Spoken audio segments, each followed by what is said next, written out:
ఇస్మాయిల్. నేను 1987లో కానిస్టేబుల్గా పోలీసు ఉద్యోగంలో చేరినాను. కానిస్టేబుల్ నుండి ఇప్పుడు ఏఎస్ఐ వరకు డ్యూటీ చేసినాను. నేను 2025 సంవత్సరం ఏప్రిల్లో రిటైర్మెంట్ అయినాను. నా ఆరోగ్యము బాగలేదు ప్రస్తుతము. గవర్నమెంట్ నుంచి వచ్చే డబ్బులు కూడా నాకు ఎలాంటి డబ్బులు వస్తలేవు. నాకు 3 ఆడపిల్లలు. నా భార్య కూడా షుగర్ పేషెంట్ ఉన్నది. ఆమెకు కూడా ఆరోగ్య పరిస్థితి బాగలేదు. ఆమె కూడా 2 సార్లు లంగ్స్ ప్రాబ్లం అయినాయి. కిమ్స్ హాస్పిటల్లో కూడా ట్రీట్మెంట్ చేసినాము. 5-6 లక్షలు ఖర్చు అయింది. నాకు కూడా ప్రస్తుతం ఆరోగ్యం బాగలేదు. నాకు కూడా కిమ్స్ హాస్పిటల్లో సర్జరీ అయింది. గొంతు కూడా సర్జరీ అయింది. చాలా ఇబ్బందులు ఉన్నాను. నాకు గవర్నమెంట్ నుంచి వచ్చే డబ్బులు కూడా ఎలాంటి డబ్బులు కూడా నాకు రాలేదు. మేము దాచుకున్న డబ్బులు కానీ ఒక్క రూపాయి కూడా ఇంతవరకు కూడా గవర్నమెంట్ ఇవ్వలేదు. నాకు చాలా ఆరోగ్యం బాగలేక దీనస్థితిలో ఉన్నాను.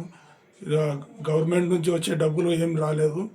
ప్రస్తుతం నాకు ఆరోగ్యం చాలా ఇబ్బందిగా ఉన్నది. నేను లేవలేని పరిస్థితుల్లో నాకు వెనక ముందు ఎవరు లేరు.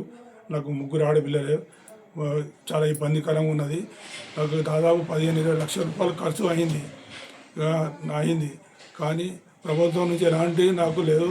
నేను దాచుకున్న డబ్బులు జీపీఎఫ్ కానీ, ఈఎల్ కానీ, కమిటేషన్ కానీ, గ్రాడ్యుటీ కానీ అలాంటి పైసలు కూడా అసలు ఏ ఒక్క రూపాయి కూడా రాలేదు.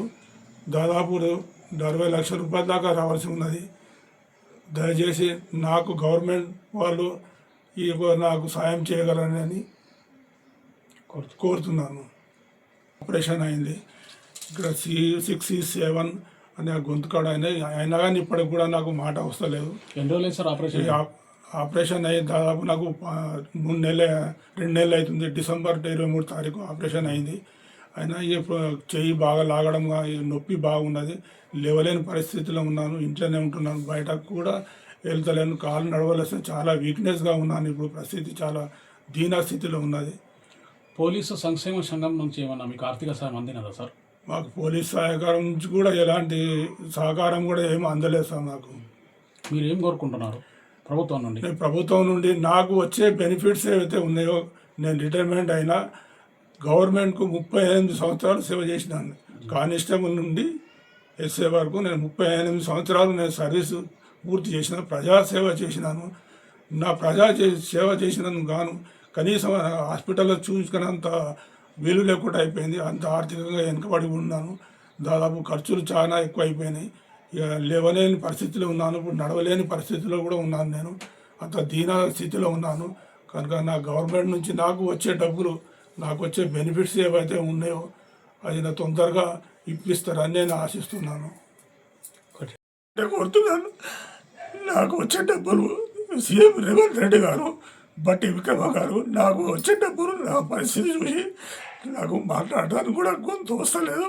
దయచేసి నాకు నా డబ్బులు నాకు ఇప్పిస్తారని ఆశిస్తున్నాను. ఎందుకంటే నా పరిస్థితి బాగాలేదు. ఒక్కోసారి నాకు చనిపోవాలనిపిస్తుంది. ఎందుకంటే ఆర్థికంగా ఇబ్బంది పడుతున్నాను. నాకు గొంతు కూడా ఎక్కువ మాట్లాడడానికి వస్తలేదు.